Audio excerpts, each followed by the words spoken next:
What if I told you that Carl Jung discovered a pattern among history's greatest minds, a pattern so rare that only 1% of people possess it? And what if you're one of them, but you've been hiding it your entire life? Stay with me, because by the end of this video, you'll understand why your mind works differently, and why that's not just okay, it's extraordinary. Carl Jung spent over 5 decades studying the human psyche, and he made a startling discovery: there exists a small percentage of individuals whose minds operate on a completely different frequency than the rest of humanity. These aren't necessarily the famous or the wealthy, they're the deep thinkers, the pattern seekers, the souls who see beyond the veil of ordinary consciousness. Jung said, the privilege of a lifetime is to become who you truly are, but he also discovered that for most people, this privilege remains forever out of reach. Why? Because their minds simply aren't wired for the kind of psychological work that true individuation requires. But if you've ever felt like an alien among your own species, if you've ever wondered why your thoughts seem to operate on a different wavelength than everyone around you, you might be part of that extraordinary 1%. Sign 1: you question everything others accept as truth. Here's something most people will never admit: they live their entire lives never questioning a single belief they inherited. But you're different. Carl Jung said, everything that irritates us about others can lead us to an understanding of ourselves. While others accept societal norms without question, your mind naturally rebels against conformity.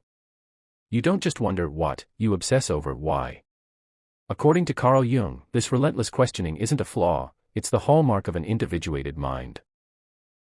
Jung discovered that those who achieve true psychological maturity are the ones who dare to examine the foundations of their beliefs, even when it makes others uncomfortable. Think about the last time you were in a group conversation where everyone nodded along to a commonly accepted truth. While others were agreeing, your mind was probably dissecting the assumption, looking for holes, wondering about the origins of that belief. This isn't contrarianism, it's intellectual honesty.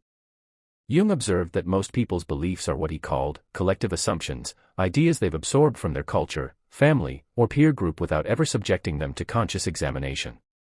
He wrote, the individual has always had to struggle not to be overwhelmed by the tribe. Your questioning mind doesn't just challenge external truths, it turns inward with the same intensity. While 99% of people avoid self-examination like the plague, you've probably spent countless hours analyzing your own thoughts, motivations, and contradictions. Jung called this the confrontation with the unconscious, and he believed it was the most crucial step in human development. Most people, he observed, would rather remain unconscious than face the uncomfortable truths about themselves. But here's what makes your questioning even more profound. You don't question things to be difficult or rebellious. You question them because your mind instinctively understands that unexamined beliefs are psychological prisons. Carl Jung discovered that the questioning mind is actually seeking freedom, freedom from inherited limitations, cultural programming, and unconscious assumptions. This is why conversations with you can feel threatening to others. When you ask, but why do we believe that, or what if we're wrong about this, you're not just questioning an idea. You're questioning the entire foundation of how most people construct their reality. Jung said, thinking is difficult, that's why most people judge. Your mind naturally gravitates toward the difficulty of thinking rather than the ease of judging. And this leads us to something even more profound that Jung discovered about exceptional minds. Sign 2: you're comfortable with paradox and contradiction. While most people's minds shut down when faced with contradictions, yours comes alive. And Carl Jung knew exactly why. Jung said, the privilege of a lifetime is to become who you truly are. But here's what he discovered: becoming who you truly are requires embracing the contradictions within yourself. Most people desperately need everything to fit into neat categories, good or bad, right or wrong, black or white. Their minds literally cannot tolerate ambiguity. But your mind naturally grasps what Jung called the transcendent function, the ability to hold opposing truths simultaneously. According to Carl Jung, this capacity for paradoxical thinking is what separates the truly evolved mind from the masses. He observed that great artists, philosophers, and innovators all shared this ability to dance with contradiction rather than flee from it. Jung discovered this through his own psychological journey. He wrote, I am astonished, disappointed, pleased with myself. I am distressed, depressed, rapturous. I am all these things at once and cannot add up the sum. This wasn't confusion, this was integration.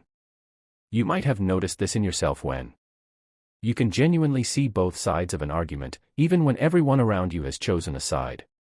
You understand that someone can be both kind and cruel, that success can feel like failure, that love and hate often intertwine. While others demand that you pick a side, your mind instinctively understands that reality is far more complex than binary choices. You've probably been accused of being wishy-washy or indecisive, when actually you're demonstrating a level of cognitive sophistication that most people can't comprehend. Jung discovered that this isn't confusion, it's wisdom. He wrote, "The meeting of two personalities is like the contact of two chemical substances. If there is any reaction, both are transformed."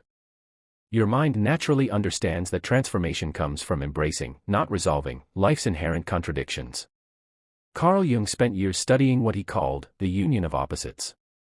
He discovered that psychological growth happens not when we choose one side over another, but when we learn to hold both sides in creative tension. This is what he meant by the transcendent function, the mind's ability to create something new from the marriage of opposites.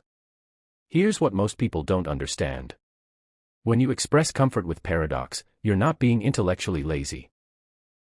You're demonstrating what Jung called tertium quid, the third thing that emerges when opposites are held together rather than forced apart. Your mind doesn't need the false comfort of certainty. It thrives in the fertile uncertainty where new possibilities are born. But there's something even more telling about how your mind works, and it explains why you often feel like an outsider. Sign 3. You prefer depth over breadth in relationships. Here's a truth that might sting. While others collect friends like trophies, you'd rather have deep conversations with your own shadow than make small talk at parties. Carl Jung said, "Loneliness does not come from having no people around, but from being unable to communicate the things that seem important to oneself." This isn't social anxiety. It's intellectual hunger that most people simply cannot feed. According to Carl Jung, the individuated mind naturally gravitates toward depth because surface-level interactions feel like spiritual starvation. He discovered that exceptional minds don't just want to know what people think, they want to understand why they think it, how they came to believe it, and what lies beneath their conscious awareness. Think about the last party or social gathering you attended. While others were energized by moving from person to person, making light conversation, your energy was probably draining with each superficial exchange. It's not that you dislike people, it's that your mind craves authentic connection in a world obsessed with networking. Jung observed something fascinating about this pattern. He wrote, "The privilege of a lifetime is to become who you truly are," but he also discovered that becoming authentic requires finding others who can meet you at your level of depth. While 99% of people bond over shared activities or mutual interests, your mind seeks what he called authentic encounter, moments where masks drop and souls connect. You've probably experienced this. A single conversation with someone who truly understands can feel more nourishing than months of casual socializing. But here's what makes this even more profound. Your preference for depth isn't just about conversation, it extends to every relationship in your life. You probably have fewer friends than most people, but the friendships you do have operate at a level of intimacy and understanding that others find intimidating.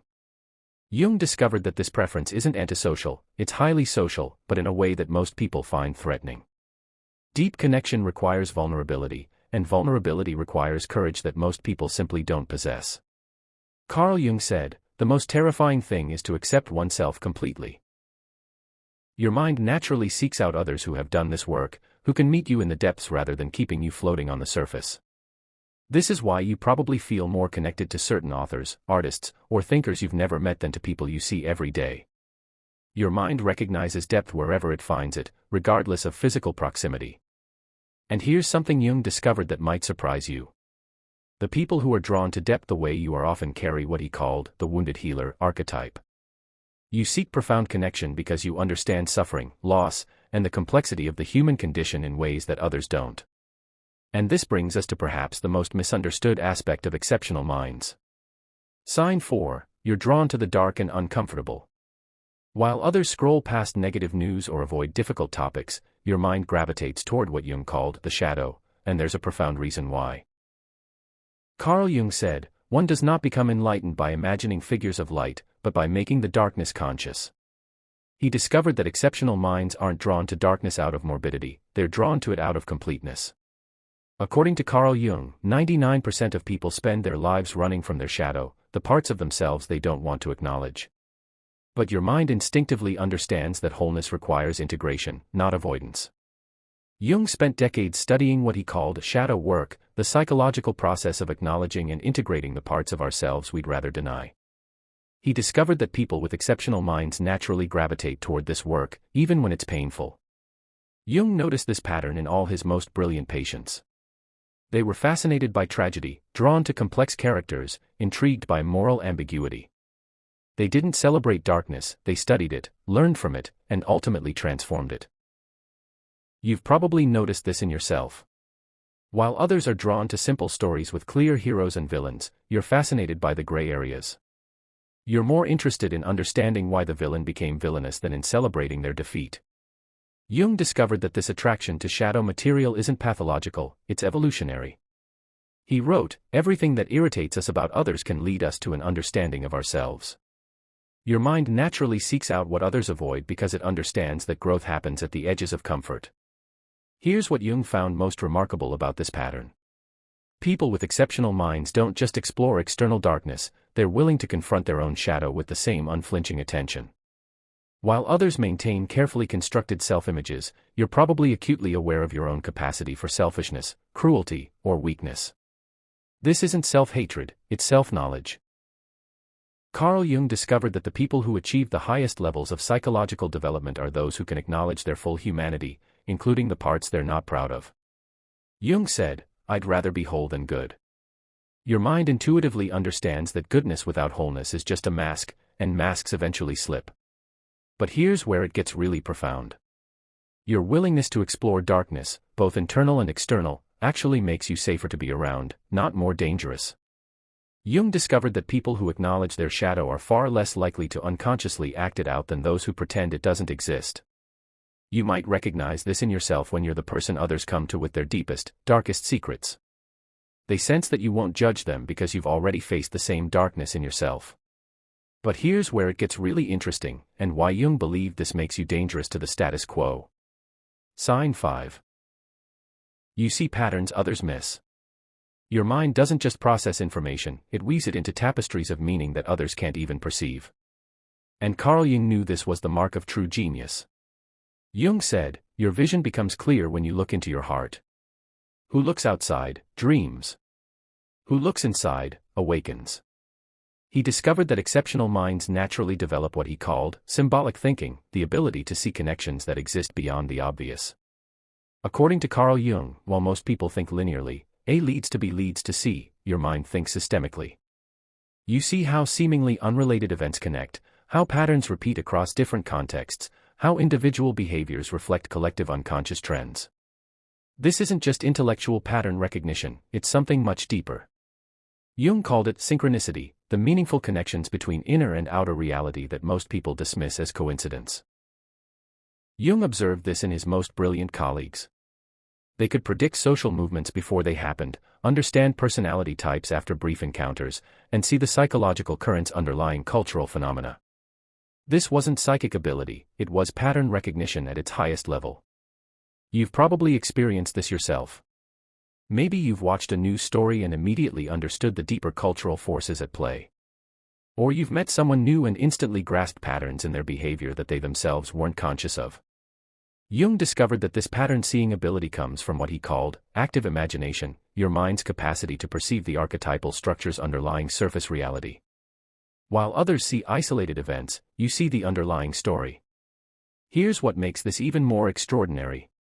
Your pattern recognition doesn't just work in the present, it extends backward and forward through time. You can see how childhood experiences shaped current behaviors, how current trends will play out in the future, how historical patterns repeat themselves in new forms. Carl Jung spent years mapping what he called the collective unconscious, the shared psychological patterns that influence all human behavior. He discovered that people with exceptional minds can actually perceive these archetypal patterns in real time.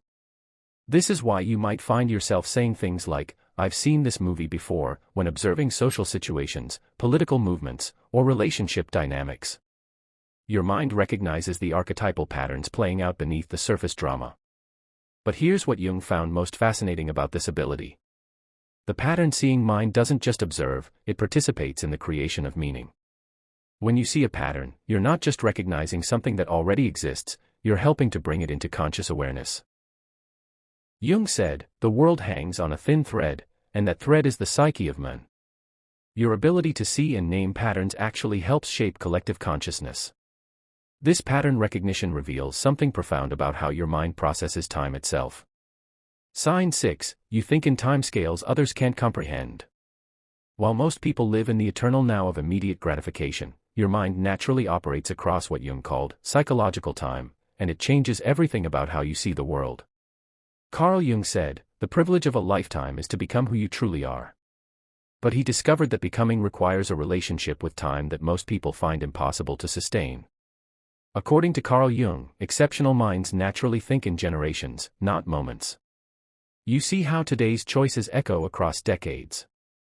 You understand that personal growth unfolds over years, not weeks. You grasp that cultural shifts happen slowly, then suddenly. Jung himself embodied this long-term thinking. He spent decades developing his theories, understanding that true psychological insights couldn't be rushed. He often told his patients that the work of individuation, becoming who you truly are, was the task of a lifetime, not a weekend workshop. Jung noticed this temporal thinking in all his most developed patients. They could delay gratification not just for hours or days, but for years. They understood that meaningful work requires sustained effort across time periods that would discourage most people. They saw their lives as chapters in a larger story, not isolated experiences. You've probably noticed this in yourself. While others make decisions based on immediate payoffs, your mind automatically calculates long-term consequences. You might pass up short-term opportunities because you can see how they don't align with your larger trajectory. Jung discovered that this extended time perspective creates what he called future orientation consciousness. While others react to immediate circumstances, your mind naturally considers long-term consequences and generational impacts. Here's what makes this temporal thinking so profound. Your mind doesn't just think about the future, it thinks with the future. You make decisions not just based on who you are now, but on who you're becoming. This is what Jung meant when he talked about the transcendent function, the ability to bridge present and future selves. Carl Jung observed that people with this temporal consciousness often feel out of step with their contemporaries. You might feel like you're living slightly in the future, seeing possibilities and consequences that others won't recognize for years. This extended time awareness also affects how you process the past. While others try to get over difficult experiences, your mind understands that integration takes time, that some wounds need years to fully heal, that some insights only emerge through prolonged reflection. But here's what Jung discovered was most remarkable about this temporal thinking. It creates what he called psychological resilience. When you understand that current difficulties are temporary phases in a longer journey, you can endure challenges that would break others. You don't need immediate relief because you trust the process of time. Jung said, "The most terrifying thing is to accept oneself completely." But he also discovered that this acceptance unfolds across years, not moments. Your mind instinctively understands this timeline in a way that others find incomprehensible. But there's something even more profound about how your mind works, something Jung believed was the ultimate sign of psychological evolution. Sign 7, you're your own harshest critic. Here's a painful truth: while others live in comfortable self-deception, your mind subjects itself to a level of scrutiny that would destroy most people's self-esteem. And Carl Jung understood why this is actually your greatest strength. Jung said, "The most terrifying thing is to accept oneself completely." He discovered that exceptional minds possess what he called ruthless self-honesty, the capacity to see themselves without the comforting filters most people require.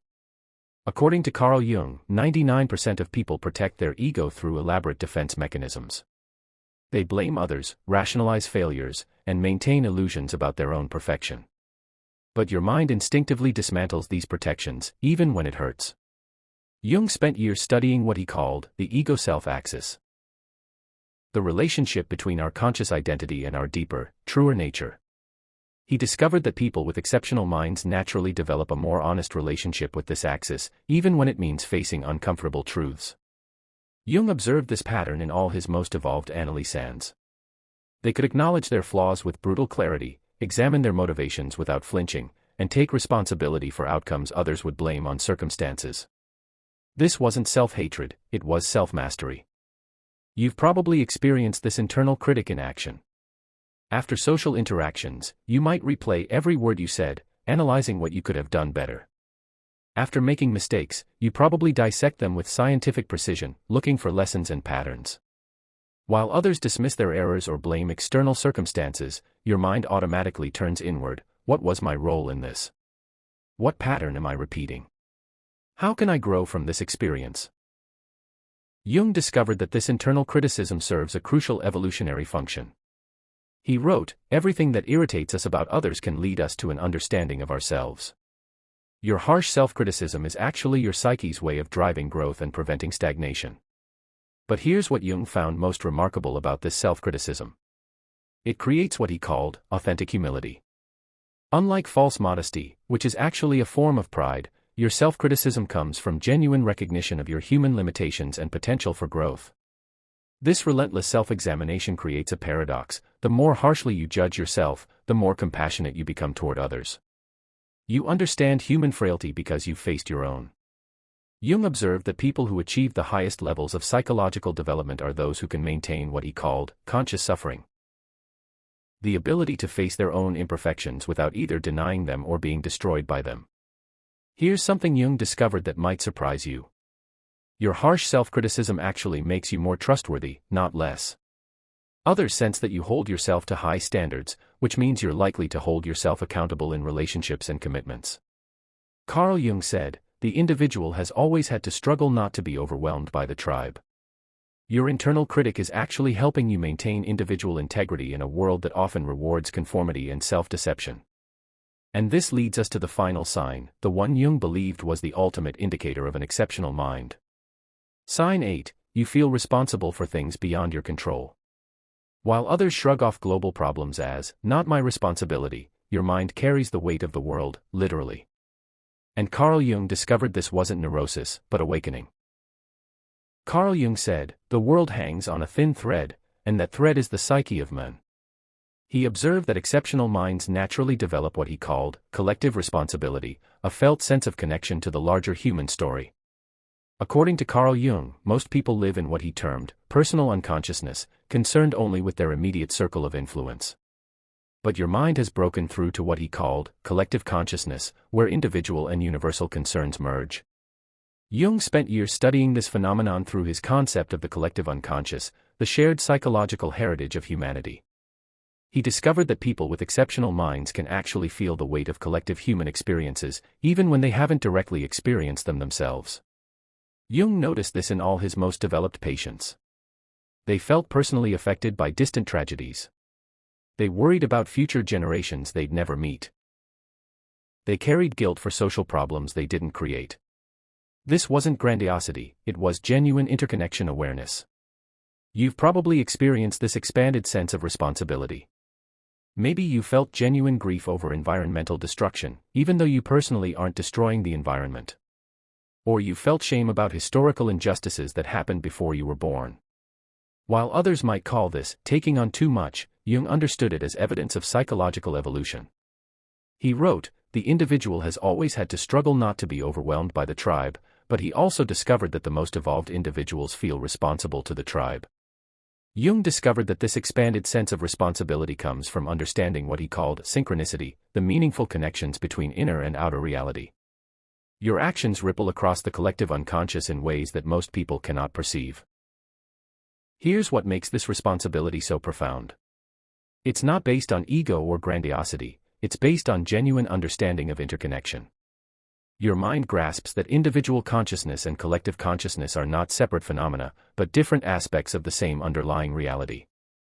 Carl Jung observed that people who feel this expanded responsibility often go through what he called the dark night of the soul, a period where the weight of collective suffering feels almost unbearable. But those who persist through this darkness often emerge with what he called the transcendent function, the ability to hold both individual and collective concerns in creative tension. But here's what Jung found most extraordinary about this responsibility. It doesn't lead to despair, it leads to purpose. When you understand that your individual consciousness affects the collective human story, every choice becomes meaningful, every growth moment becomes service, every insight becomes a gift to the whole. Jung discovered that this sense of collective responsibility actually creates what he called meaning beyond the personal. While others seek happiness or success, your mind naturally orients toward contribution and legacy. This is why you might feel called to work that serves something larger than yourself, even when it doesn't provide immediate personal benefits. Your mind understands that individual fulfillment and collective service aren't opposing forces, they're complementary aspects of what Jung called individuation. So here's what Carl Jung ultimately discovered about minds like yours. You're not broken. You're not too sensitive. You're not overthinking everything. You're evolved. Jung said, the individual has always had to struggle not to be overwhelmed by the tribe. To be your own man is a hard business. If you try it, you'll be lonely often, and sometimes frightened. But no price is too high to pay for the privilege of owning yourself. According to Carl Jung, exceptional minds serve a crucial evolutionary function. While the masses maintain stability through conformity, you push the species forward through questioning, integrating, and expanding consciousness itself. Jung spent his entire career studying what he called the process of individuation, the psychological journey toward becoming who you truly are. He discovered that this process isn't just personal development, it's evolutionary development. Each person who completes this journey contributes to the collective advancement of human consciousness. Jung discovered that civilization advances through what he called the transcendent function, the ability of exceptional minds to bridge opposites, integrate contradictions, and birth new possibilities from paradox. Think about the great innovators, artists, and thinkers throughout history. They all shared the characteristics we've discussed. They questioned conventional wisdom, embraced paradox, sought depth over breadth, explored shadow material, recognized patterns, thought in extended timescales, maintained ruthless self-honesty, and felt responsible for collective well-being. Your mind isn't just different, it's necessary. Carl Jung observed that these exceptional minds appear throughout history whenever humanity needs to make evolutionary leaps. They serve as what he called cultural bridges, connecting old ways of thinking with new possibilities. But here's what Jung found most important about minds like yours. They don't just think differently, they feel differently. Your capacity for deep empathy, your sensitivity to suffering, your ability to hold paradox, these aren't intellectual exercises. They're felt experiences that allow you to serve as a bridge between different aspects of human consciousness. Jung said, the privilege of a lifetime is to become who you truly are, but he also discovered that becoming who you truly are is never just about you. It's about what you contribute to the collective human story. The question isn't whether you have an exceptional mind. If you've recognized yourself in these signs, you do. The question is, what will you do with it? Carl Jung spent his life studying minds like yours, and he left us with this challenge: your vision becomes clear when you look into your heart. Who looks outside, dreams. Who looks inside, awakens. Your mind is a gift to the world, but only if you have the courage to fully claim it, develop it, and share it. Jung discovered that the people who make the greatest contributions to human consciousness aren't necessarily the loudest or most famous. They're the ones who do the deep work of integration and then live from that integrated place. The 99% are waiting for someone like you to show them what's possible. They need your questions to wake them from unconscious slumber. They need your comfort with paradox to help them navigate complexity. They need your depth to show them alternatives to surface living. They need your shadow work to help them face their own darkness. They need your pattern recognition to help them make sense of chaos. They need your long-term thinking to balance their short-term focus. They need your self-honesty to give them permission to be authentic. They need your sense of collective responsibility to remember their interconnection. Are you ready to stop hiding and start leading? Jung wrote, the most terrifying thing is to accept oneself completely. But he also discovered that this acceptance is the greatest gift you can give, not just to yourself, but to the world. Your exceptional mind isn't a burden to bear, it's a torch to carry. If this resonated with you, you're part of the 1% Jung spent his life trying to understand and encourage. Don't let the world convince you to dim your light, it needs your unique way of seeing more than ever. Carl Jung said, everything that irritates us about others can lead us to an understanding of ourselves. Perhaps your irritation with conventional thinking isn't a flaw, it's a calling. What sign resonated most with you? Let me know in the comments below. I read every single one, and I'm especially interested in hearing from minds like yours. Remember, according to Carl Jung, the privilege of a lifetime is to become who you truly are. Your exceptional mind is your invitation to that privilege. Don't forget to subscribe to the channel and share this video with someone who might benefit from it. And if you'd like to go a step further in supporting this work, you can now leave a super thanks below. It's a small way to say thank you, and it truly helps keep this channel going.